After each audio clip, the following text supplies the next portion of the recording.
Welcome, ladies and gentlemen, back to the third episode of the medieval Rimworld series. Thank you all for joining me for another episode in this series, and to thank all of you who have been with me since episode 1 and have continually asked for the mod list. It is finally in the description. I decided in the end just to go with a list of mods for the medieval playthrough part of the series. There are some story-based mods that I decided to take out of the list. They won't really have any impact on gameplay. They were really just for me, for later parts of the story that we're trying to tell in this series. But getting to the actual episode, we are going to need to do a massive base cleanup at some point here after the massive battle we had at the end of last episode, so let's get into it. We're starting off today's episode with a couple of massive creatures roaming around our little outpost, these being a Dea and a Behemoth, which is basically like a giant bear creature, mixed with a deer, and a terrifying black and yellow dragon. I was really hoping somebody would get Inspiring Tame so we could tame one of these, as today we're going to put a bit of a focus on getting some colony animals. We had Bjorn working hard cleaning out all of the rooms with extremely bloody floors after the battle last episode. It's looking way better and more sanitary after this is finished. I think perhaps the Dea or the Behemoth attacked some visitors that we had, as there were just some useful items sitting outside unattended. So we're going to grab these up. After losing his sword to the barn fire at the end of last episode, we decided to give this enchanted elephant spear to Valor, as he's one of our best melee fighters. I think it looks pretty good with him. Another consequence of last episode's battle was that Kiko lost one of his arms, so we'd begin having him research artificial prosthetics so that we could get a better arm for him than just a shabby wooden one. That evening, Ryo, Nora and Valor would have a meeting where Ryo would explain his dreams. Ryo, what was so important that we had to meet this late without the others? Well, I'm not sure how to say this without sounding crazy, but I heard Lydia, as in Princess Lydia, in my dream the other night. She told me we must leave Old Myers Flat and begin settling in the wilderness to the west. She says the haunts know that we're here. Maybe you've gone a bit crazy being out here alone for so long. You really believe you heard Lydia? Have you ever met with her before? Yes, I could also see her slightly. I guarded her briefly while she was visiting. Ryo, you must have magical gifts. Lydia can only speak to those with the ability to use magic. She would often use this to calm magical soldiers in the heat of war or in their dying moments. I knew her when we were children. She could do it even back then. If she can speak to you, it's because you have magical abilities. Well, if all this is true, we should indeed relocate. Now that Nora and Valor were convinced of the plan Ryo had to move west into the wilderness and start a new settlement, Ryo had a leader speech to tell the whole colony about this plan, so everybody would band together and start preparing so we could send a scouting party out later this episode. To help plan the move to this new area, we got this Rim of War table built, which is actually for recreation, but we're going to pretend that it's for war planning. Not too long later, we got a quest from some refugees that were looking for a place to stay for a while. So we got a little camp set up just out the back here, with some tents that would be ready for them. Astride the winds of fate, a pack of lindworm have ventured into our area. We need to be careful of these lindworm. These are pretty ferocious and powerful animals, and they could do some serious damage, even just this one by itself. We had a notification that Chantalise and Bjorn are now engaged. They got into a relationship late last episode, so it's a little bit quick. And she's also 19 and he's 29, so it's a little bit weird. I'm not going to judge though. In anticipation for this marriage, and for Valor and Nora's marriage, we would get a little marriage spot set down here. It seems that everybody threw a little engagement party for Bjorn and Chantalise to celebrate yet their union. I'm looking forward to finally having some weddings in the colony, and hopefully some children as well.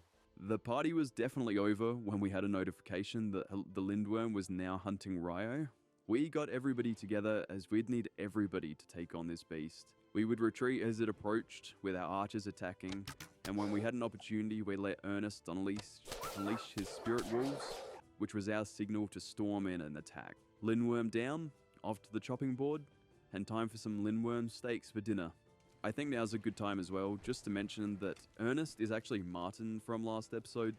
Martin was a nickname, while Ernest was his actual name, so I just decided to get rid of the nickname and keep his proper name. I think this is a pretty nice name, so no need for name suggestions. I like this one for him.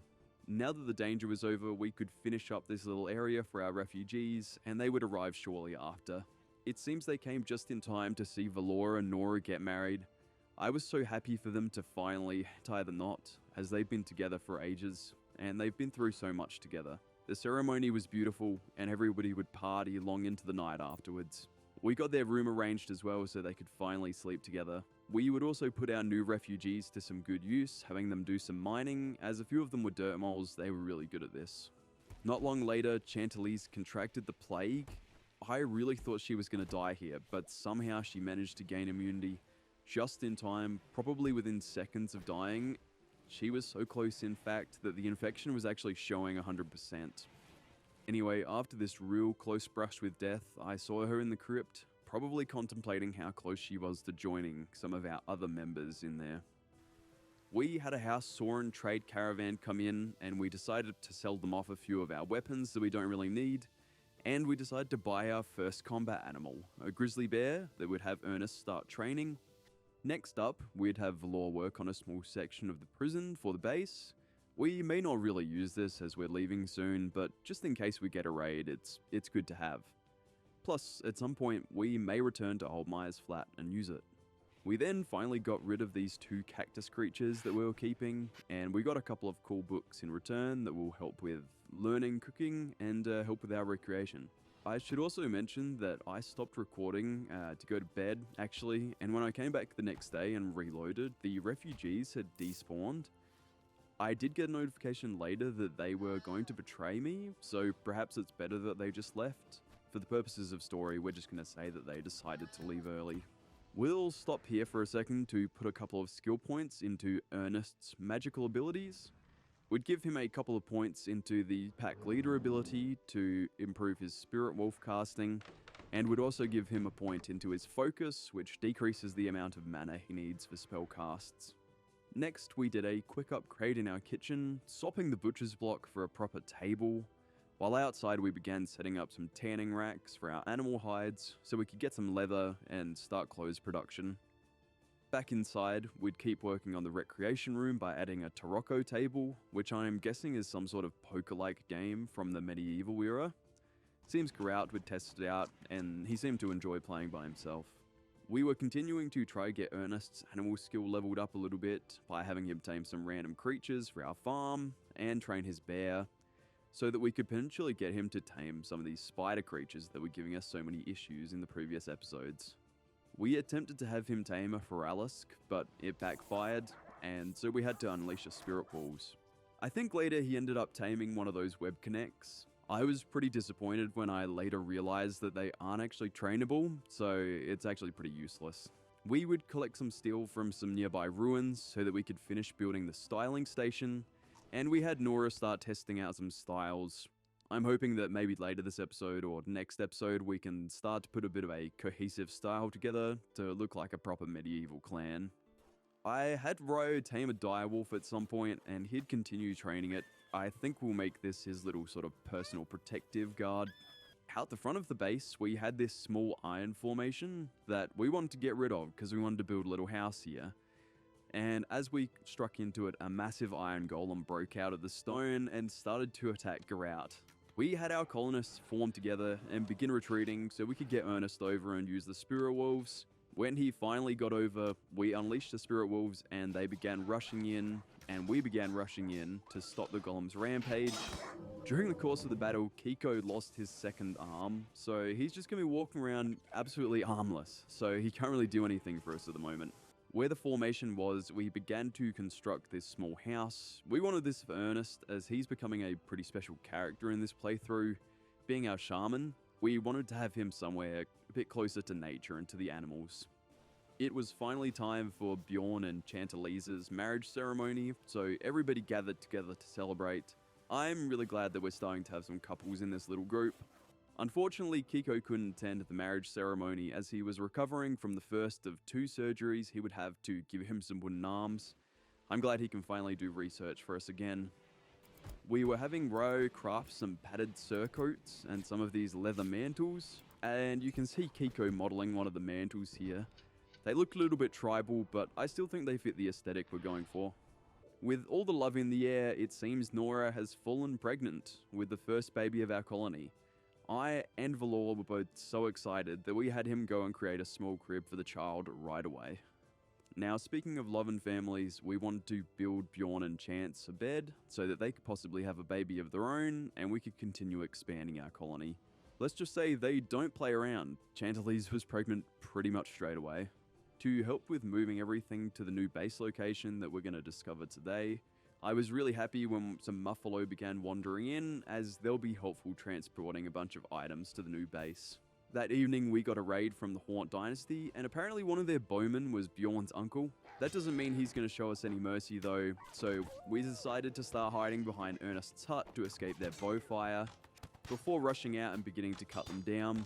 I think their spellcaster got a couple of shots off, but it didn't really stop us, and we quickly had them on the run. Just after the raid, we had a wanderer asked to join the colony. Her name was Bryn. Bryn arrived, and we realized she had the gifted trait, which means she has some insanely good stats. I'm looking forward to seeing all that she can do for our colony. Not long after, we had a bulk goods trader wander in, and we decided to buy some of these torn papers off that they said they found in a nearby ruins. Perhaps they contained some sort of useful information. I was very skeptical of Bryn, as she believes in monk lootism, which was the common ideology of the Panda clans. So I'd make sure that she'd accompany two of our best fighters, Ryo and Valor, on the scouting mission to locate the new base location. I wanted to send her with them so they could keep an eye on her. In their travels, they found this beautiful clearing deep in the mountains that would provide us good shelter from raids, and it would be a great place to build our new city. Meanwhile, back at home, Kiko had finally finished his research into artificial limbs, which we'd been doing this entire episode. Unfortunately, they require steel to craft, so we'll have to wait until we've got a forge to begin crafting these. And on that note, I'm going to end the episode for today as we begin our new settlement. I'm excited to see what we begin building here in the next episode. As always, I want to thank all of you for your support, for all the likes, all of the comments. I am really appreciative of all of you who have been watching the videos. And with that, I'm going to say goodbye for today. See you later. Dear Valor, I'll be journeying to Riverdel soon, having finished my training. I'm glad to leave the never-ending winter behind and begin my service to the army fighting in the north. Dux too is looking forward to returning. He longs to see his daughter. I hear she's a fair young woman. Perhaps he will permit one of us to marry her. We will meet on the rear balcony of the palace where the feast takes place on the summer solstice. There we can be reunited, cousin, and share a drink for every enemy slain on the battlefield. Sincerely, Ryo.